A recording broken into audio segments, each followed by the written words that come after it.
نسمة الصبح الآثير تكلمي واروي حديثا مفعما بتنعمي هبي علينا فالقلوب أجادب. محترم ناظرین، السلام علیکم ورحمۃ اللہ وبرکاتہ۔ میں محمد شاہد ندوی، آپ دیکھ رہے ہیں Urdu grammar part 11۔ Urdu grammar part 10 میں یعنی اردو گرامر کے 10ویں حصے میں ہم نے اسم کے بارے میں کچھ چیزیں سیکھی تھی کہ مذکر کیا چیز ہے، کسے کہتے ہیں، اور مؤنث، ان دونوں کو ہم پہچانیں گے کیسے۔ اسی طرح اسم خاص یعنی اسم معرفہ جسے ہم پراپر ناؤن کہتے ہیں، یا اسم نکرہ جسے ہم کامن ناؤن کہتے ہیں، اس کو کیسے پہچانیں گے۔ اسی طرح مترادف الفاظ کون سے ہیں اور متضاد الفاظ کون سے ہیں۔ یہ باتیں اور یہ چیزیں، یہ گرامر ہم نے پارٹ 10 میں سیکھے تھے۔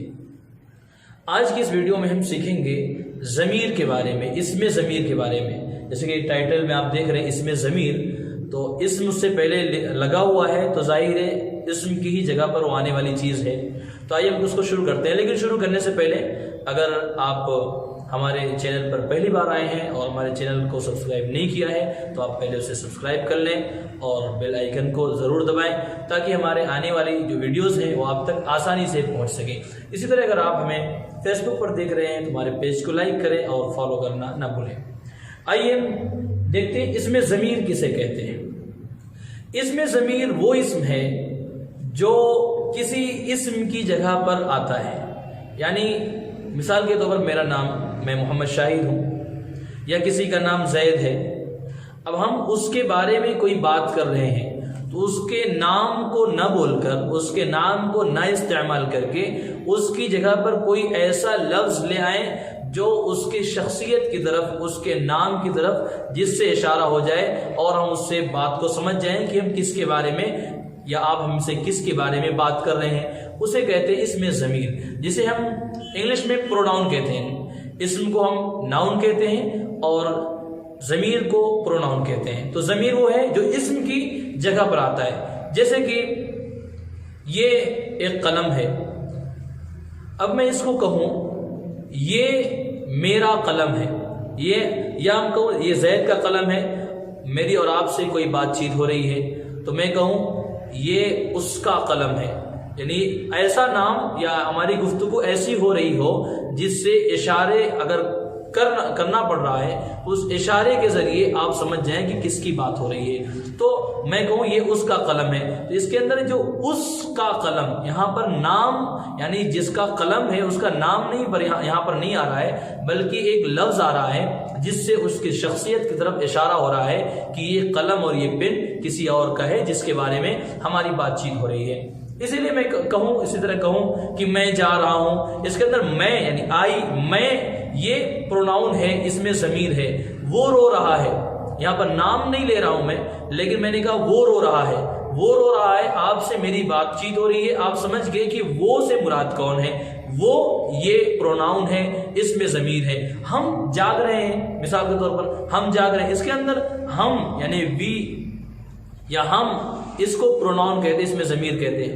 عام طور پر جو اسم ضمیر کا استعمال ہوتا ہے، یہ میری اور آپ سے کوئی بات چیت ہو رہی ہے تو بیچ میں یا اچانک سے میں ایسے ہی اگر ضمیر کا استعمال کروں تو آپ کو بات سمجھ میں آنے والی نہیں ہے، ایسی جگہوں پر استعمال نہیں کر سکتے۔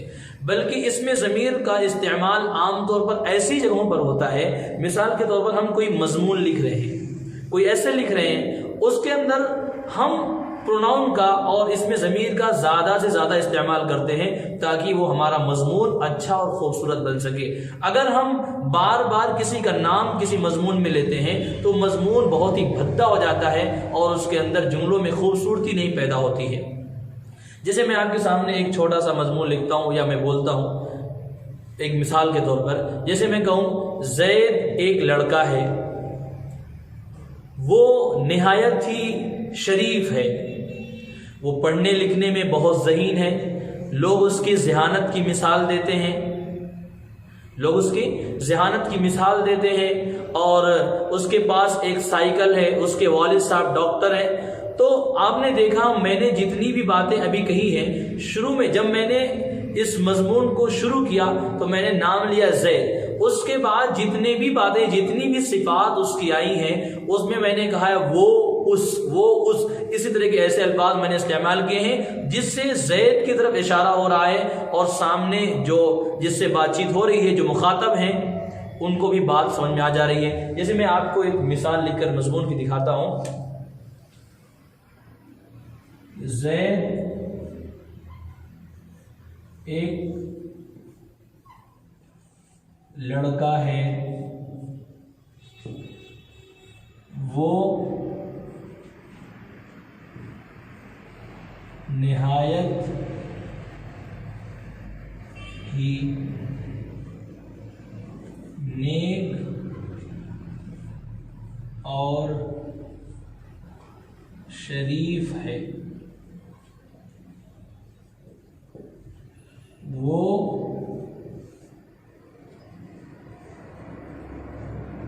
پڑھنے لکھنے میں بہت تیز ہے. لوگ اس کی ذہانت کی مثال دیتے ہیں. آپ نے دیکھا میں نے ایک مضمون کی طرح ایک میں نے جملہ لکھا ہے جس میں ایک لڑکا ہے جس کا نام زید ہے، اس کی کچھ خصوصیات ہیں، اس کی کچھ صفات ہیں جو اس میں بیان کی گئی ہیں. آپ اس میں دیکھ سکتے ہیں یہ پورے جملے میں جو پورا مضمون ہے اس میں نام یعنی زید جس کو ناؤن کہتے ہیں، اسم کہتے ہیں، وہ بس ایک جگہ اس کا استعمال کیا گیا ہے. بقیہ پورے مضمون میں ایسے الفاظ کا استعمال کیا گیا ہے جس سے زید کی طرف اشارہ ہو رہا ہے اور بات بھی سمجھ میں آ جا رہی ہے، اور ان اشاروں کے ذریعے ان الفاظ کے ذریعے سے یہ جملہ نہایت ہی خوبصورت بھی ہو جا رہا ہے، کوئی اس کے اندر بھدا پن پیدا نہیں ہو رہا ہے. لیکن اگر آپ تصور کریں اور سوچیں، میں نے لکھا زید ایک لڑکا ہے، اب اس کے بعد وہ نہایت ہی، وہ کی جگہ پر ہم کہتے ہیں زید نہایت ہی نیک اور شریف ہے، زید پڑھنے لکھنے میں بہت تیز ہے، لوگ زید کی ذہانت کی مثال دیتے ہیں. اب بار بار اگر ایک ہی لفظ کو ایک ہی نام کو ریپیٹ کریں گے، بار بار اسی کو لائیں گے تو یہ بہت ہی خراب، اور جس سے آپ بیان کر رہے ہیں اس کے ذہن پر بھی گراں گزرے گا اور اس کو بہت ہی بوجھ معلوم ہوگا اگر اس کا تذکرہ آپ بار بار کریں گے. تو اس سے جملے میں اور آپ کے مضمون میں بہت ہی خرابی پیدا ہو جائے گی اور اس کے اندر وزن نہیں رہے گا. لوگ اس کو اس طرح آپ کے جملے میں یا آپ جو بیان کرنا چاہ رہے ہیں اتنا دھیان نہیں دیں گے، بلکہ آپ کے پاس ٹھہرنا بھی پسند نہیں کریں گے. تو یہ اس میں ضمیر کا استعمال ہے کہ اس میں ضمیر اسم کی جگہ پر، ناؤن کی جگہ پر، پروناؤن ناؤن کی جگہ پر استعمال ہوتا ہے. عام طور پر جملے میں یا کوئی آپ مضمون لکھ رہے ہیں اس میں اس کا استعمال زیادہ ہوتا ہے، کیونکہ اگر آپ بار بار ناؤن کا یعنی اسم کا استعمال کریں گے تو وہ جملے میں خوبصورتی نہیں رہے گی، وہ خوبصورتی ختم ہو جائے گی اور لوگوں کے ذہن پر وہ بار ہوگی اور ثقل ہوگی، یعنی لوگوں کو گراں گزرے گا. اس لیے اس میں ضمیر کا استعمال بہت ہی اہم ہے اور آپ اس کو نہایت ہی خوبصورت طریقے سے اور اچھے انداز میں سیکھنے کی کوشش کریں تاکہ آپ صحیح طور پر اس کو استعمال کر سکیں. جزاک اللہ خیر. آج کی اس ویڈیو میں بس اتنا ہی.